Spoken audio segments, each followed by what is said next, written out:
¿Existe la filosofía latinoamericana? Un pensamiento periférico es un pensamiento situado.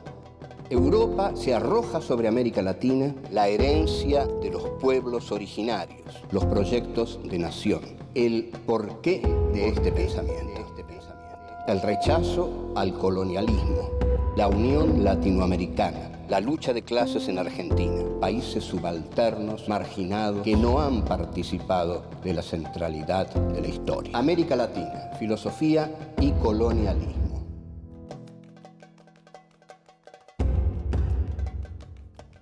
Encuentro 2. La filosofía europea y América Latina. 1. El Nuevo Mundo. 2. El sujeto capitalista y la conquista de los entes. 3. Capitalismo y razón instrumental. 4. Las revoluciones en América Latina.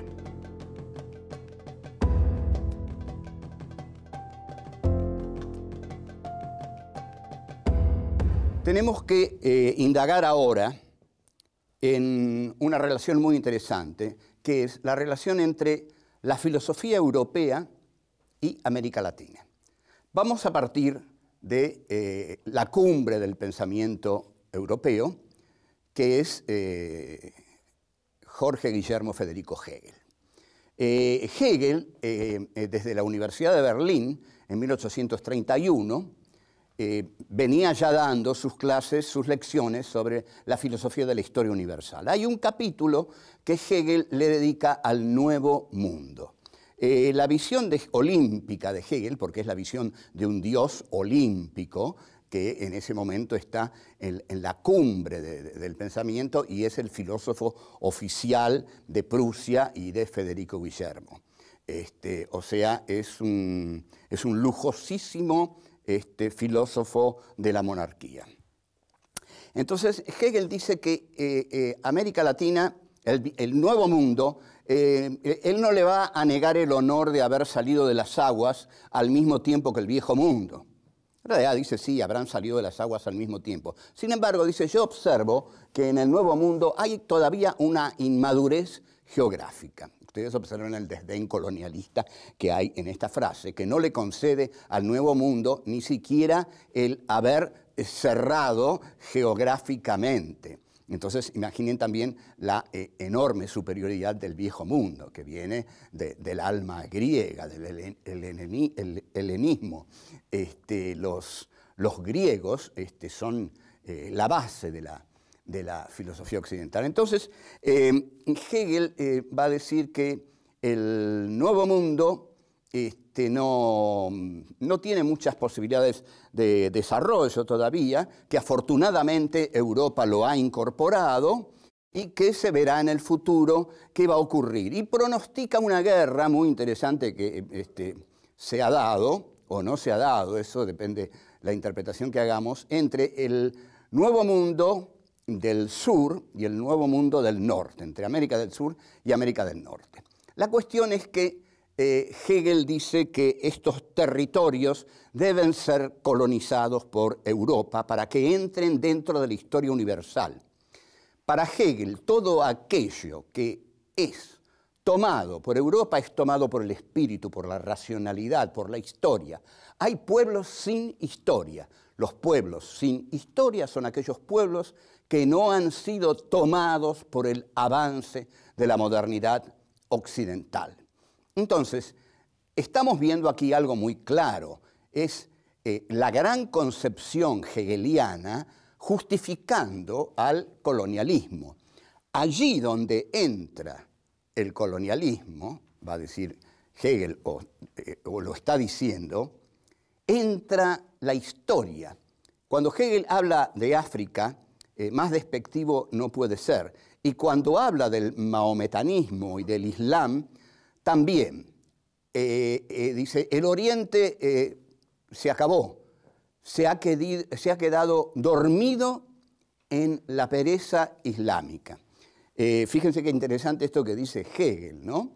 La pereza islámica se ha quedado dormida y ha expulsado al Islam de la historia. Bueno, todos sabemos que la aparición del Islam en la historia ha sido bastante espectacular. Hegel habla de la dialéctica. La dialéctica es una herramienta que no es un método que Hegel le pone a la historia desde afuera. Hegel va a decir que la dialéctica es el movimiento interno de la historia. O sea, la historia es dialéctica. Como la historia es dialéctica, avanza de negación en negación y finalmente llega a su gran afirmación final, que es el saber absoluto que se da en la filosofía hegeliana. El gran discípulo de Hegel, el más lúcido de la izquierda hegeliana, va a ser Marx. Marx también va a tener un pensamiento muy concreto acerca de la situación colonial.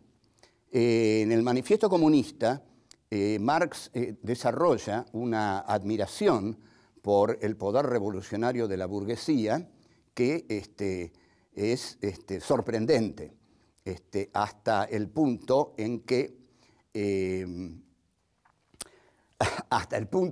que algunos dicen si Marx ha venido a enterrar a la burguesía o a alabarla.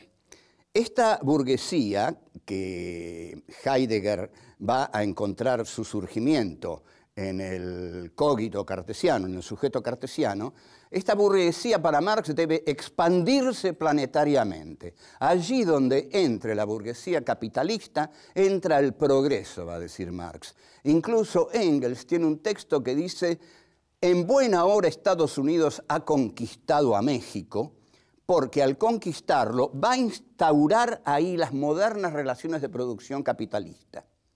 Y solamente así va a surgir un proletariado industrial, que es el que va a ser finalmente la revolución. Vamos a desarrollar más estos aspectos, los aspectos colonialistas del método dialéctico. Volvemos.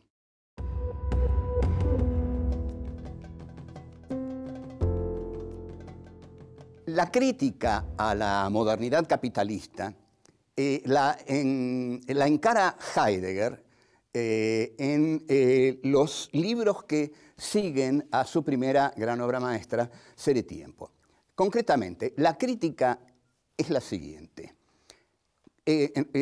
No es solo de Heidegger, ya a esta altura uno puede adoptarla, cambiarla, pero bueno, digamos, este punto de vista lo largó el señor Heidegger, y dice así: con Descartes, el hombre capitalista gana su subjetividad y se pone en la centralidad de la historia. Yo había dicho que el surgimiento fáctico del capitalismo era la conquista de América. Aquí tenemos el surgimiento subjetivo del hombre capitalista. El hombre capitalista está ahora en el centro, porque lo único indubitable es el sujeto. Con Descartes ya sabemos que Descartes dice: de lo único que no puedo dudar es de mi duda, y si yo dudo es porque yo pienso. Entonces lanza esa famosa consigna, pienso, luego existo.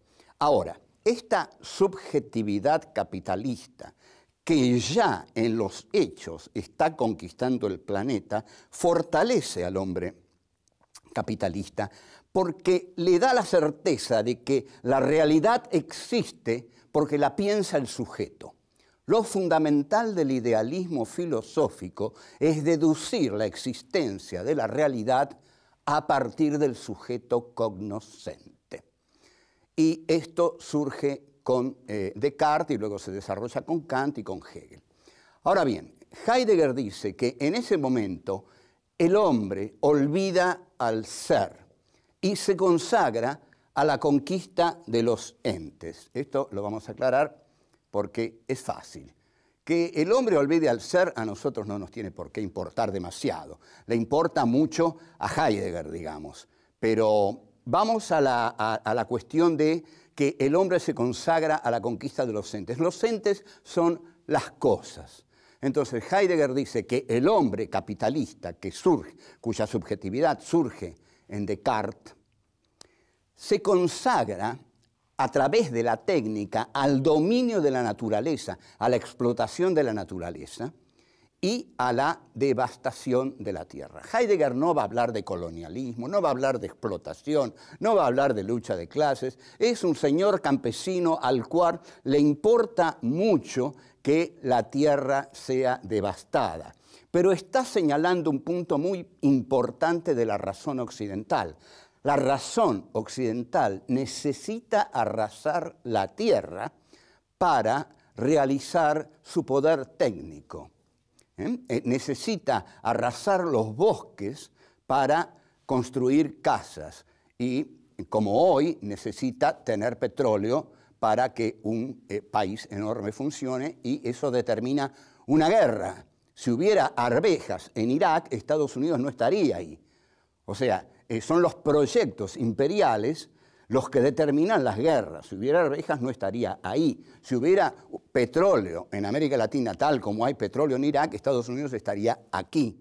Es decir, el hombre occidental se guía por su razón, y hay una explotación racional de la naturaleza.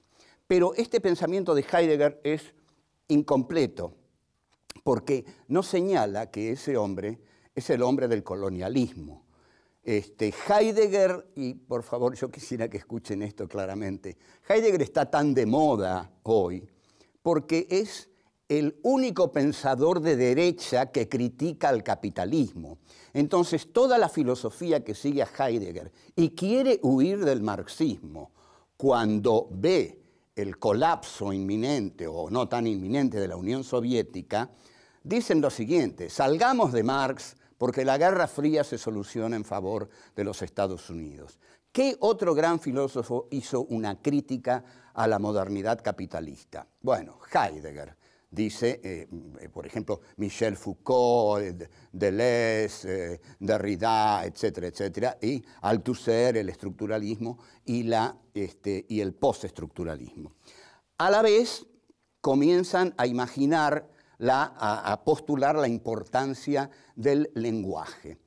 Entonces, esto hace que los filósofos europeos reemplacen la crítica de Marx por la de Heidegger. Ahora, la de Marx señalaba que la modernidad capitalista instauraba una situación injusta, una situación de lucha de clases en la cual una clase dominaba a la otra y la explotaba.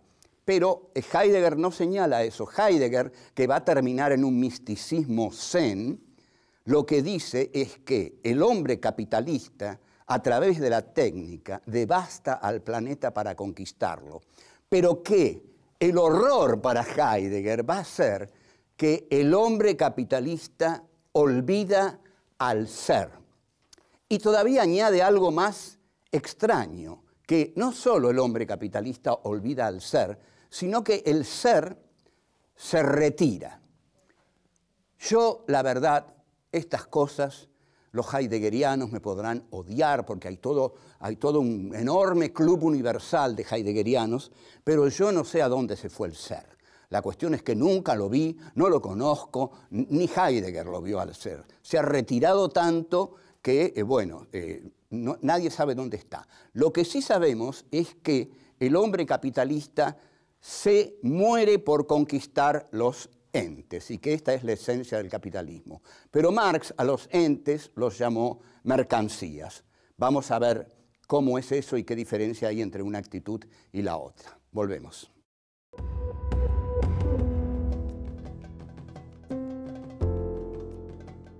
Heidegger influye muy poderosamente en dos pensadores muy importantes, que son Adorno y Max Horkheimer. Adorno y Horkheimer escriben en California, a partir de 1940, un libro fundamental, muy difícil, muy extraño, que se llama Dialéctica del Iluminismo. La dialéctica del iluminismo va a postular que el iluminismo, es decir, esa razón que surge con la Revolución Francesa, que es la revolución capitalista y burguesa por excelencia, que esa razón endiosada por los pensadores de la Revolución Francesa, es para ellos lo que llaman la razón instrumental. La razón instrumental es lo que Heidegger llama el tecnocapitalismo. Entonces, la razón instrumental para Adorno y Horkheimer está destinada también a devastar la tierra, a arrasar la tierra, a utilizarla para los beneficios del capitalismo. Lo que hacen con esto Adorno y Horkheimer es cambiar el eje del pensamiento marxista, que ya no hace pie en la lucha de clases, sino en la relación del hombre con la naturaleza. Después, en Benjamin, en las tesis sobre filosofía de la historia, Benjamin va a hacer una crítica más profunda que la de Adorno y Horkheimer, en la cual va a decir que la historia es la historia de la catástrofe humana. Es decir, ahí ya la crítica a la modernidad es una crítica que ve a la modernidad como la destrucción de la historia humana. Ahora, evidentemente, según lo estamos viendo, esta razón del tecnocapitalismo y esta razón instrumental, si está dispuesta a devastar la Tierra, está dispuesta a devastar todo el planeta. En consecuencia, esta es la razón colonialista. La razón colonialista es una razón que busca planetarizarse, es decir, conquistar todo el planeta. Y esto lo va a decir Sarmiento en uno de los libros pro-imperiales más excepcionales que han sido escritos en Occidente, que es El Facundo. Sarmiento está de acuerdo, pero está de acuerdo positivamente con el desarrollo de la razón occidental. Porque, atención, para muchos que esta razón occidental penetre en los países de la periferia, eso es lo que desean. Desean ser conquistados por esta razón occidental, entrar en el tren de la historia. Saben que quedarse afuera del desarrollo de la razón occidental es quedarse afuera de la historia. Entonces, ideólogos de esta razón, como Sarmiento, ven claramente que aquí, en la Argentina, la modernidad de Occidente la representan las clases portuarias, las clases ilustradas que se relacionan con los países que están a la vanguardia del desarrollo imperial, fundamentalmente Gran Bretaña y Francia. Entonces, con esta certeza de Sarmiento y de Mitre de que ellos encarnan la racionalidad de Occidente, conceptualizan al resto del país como aquellos que no la encarnan. Y aquí es donde surge la contradicción que ha instrumentado el desarrollo del colonialismo, la contradicción entre la civilización y la barbarie. El colonialismo se presenta como la civilización. Allí donde entra el colonialismo, entra el progreso, entra la cultura, entra la progresividad histórica, es decir, aquellos países que se relacionan con los países más desarrollados, los van a seguir en un desarrollo que les va a permitir alcanzar a estos países desarrollados. Entonces, esta es la postulación de Sarmiento, Mitre y el Puerto de Buenos Aires, que deja de lado por completo, conceptualizándolos como bárbaros, a todo el resto del país y sobre todo al interior, tanto el interior mesopotámico como el interior mediterráneo, a los que arruina con el libre cambio que permite la entrada de las mercancías británicas. Entonces, todo esto, digamos, entra en una crisis terminal y entonces en este país lo que se hace, lo que se construye es una ciudad y no un país, porque Buenos Aires se adueña de la historia y luego de la batalla de Pavón que Urquiza le entrega a Mitre, Mitre declara la guerra de policía a las provincias y aniquila al gauchaje federal que pudo haberle dado a la historia argentina un sentido lateral, como quería Alberdi, por ejemplo, que quería un liberalismo integracionista. En cambio, el liberalismo fue exterminador y no hubo sentido lateral. Hubo un solo sentido, que fue el de la burguesía comercial de Buenos Aires y los sectores ganaderos y agrarios aliados a ella. Volvemos.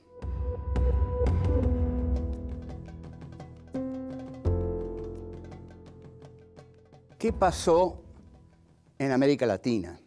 Porque estuvimos viendo qué ocurrió en nuestro país, en la Argentina.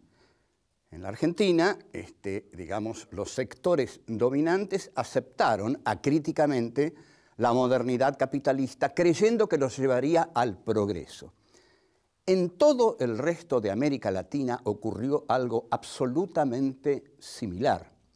Todas las revoluciones que se hicieron en América Latina, y por favor, les pido atención a esto, porque es muy importante, porque por muchos lados se dice algo distinto, incluso pensadores de izquierda o nacional populares dicen lo mismo que los pensadores, digamos, de la derecha tradicional.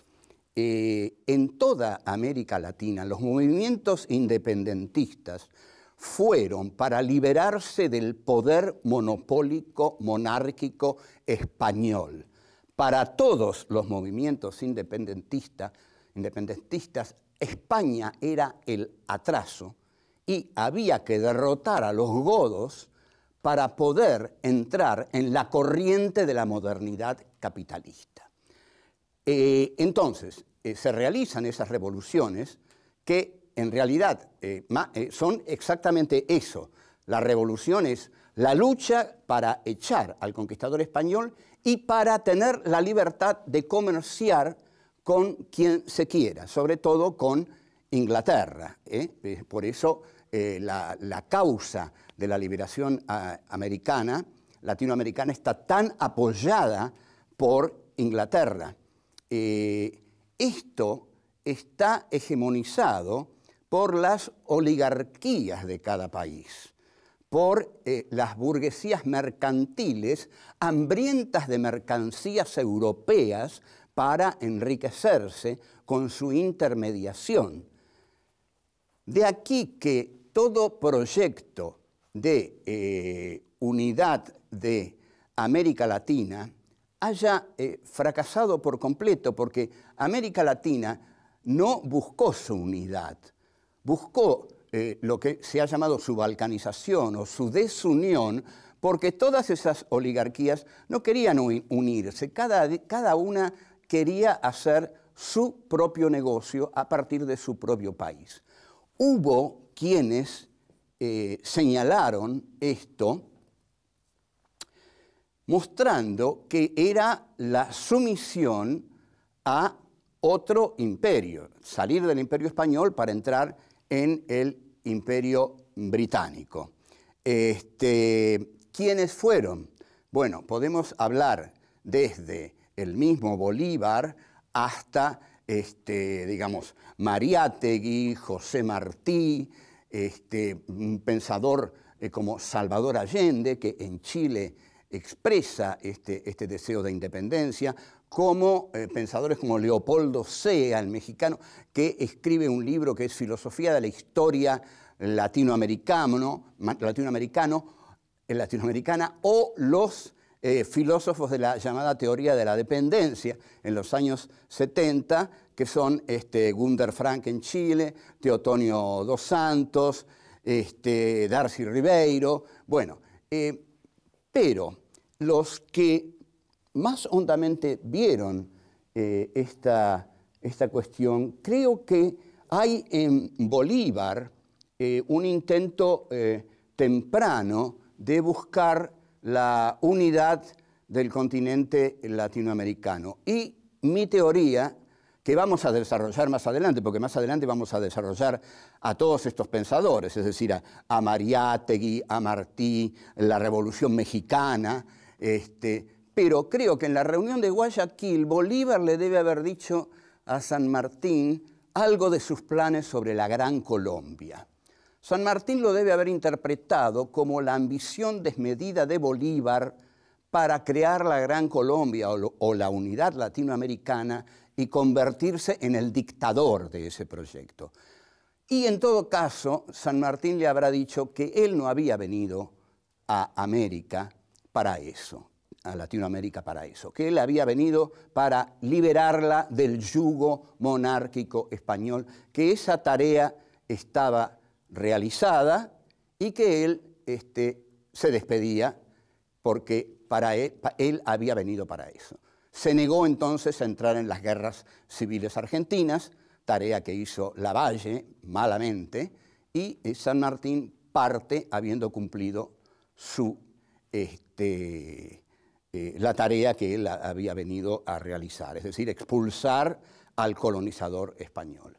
O sea, las conclusiones que nosotros tenemos que sacar es que en toda América Latina, con distintos matices, a veces muy importantes, se da un mismo proceso de salir de la dominación española para entrar en relaciones económicas y culturales con el Imperio británico, con Francia, es decir, con la modernidad capitalista. América Latina advierte que el tren de la historia va por ese lado y que el atraso iba por España. Por eso hay que salir de España y entremos en este otro tren, que es el del capitalismo progresivo, que nos va a llevar a nuestro desarrollo.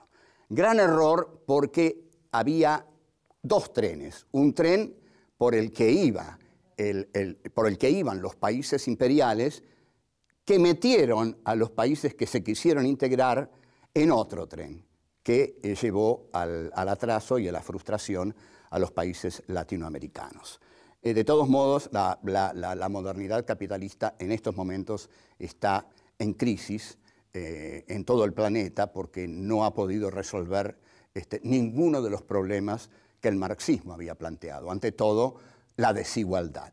O sea, si no resolvió la desigualdad, es que no superó realmente al marxismo. Porque alguien supera algo cuando supera lo que el otro le habría cuestionado.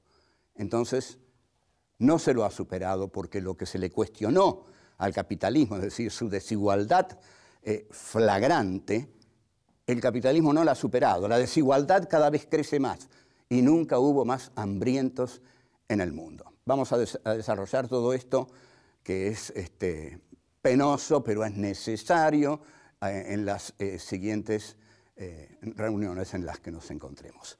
Hasta luego.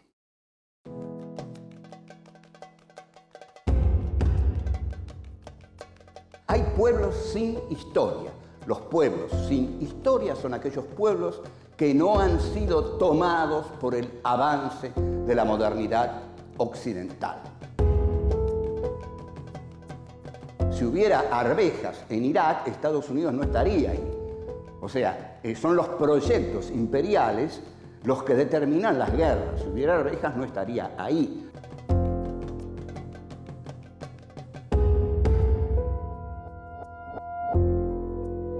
La historia es dialéctica. Como la historia es dialéctica, avanza de negación en negación y finalmente llega a su gran afirmación final, que es el saber absoluto que se da en la filosofía hegeliana.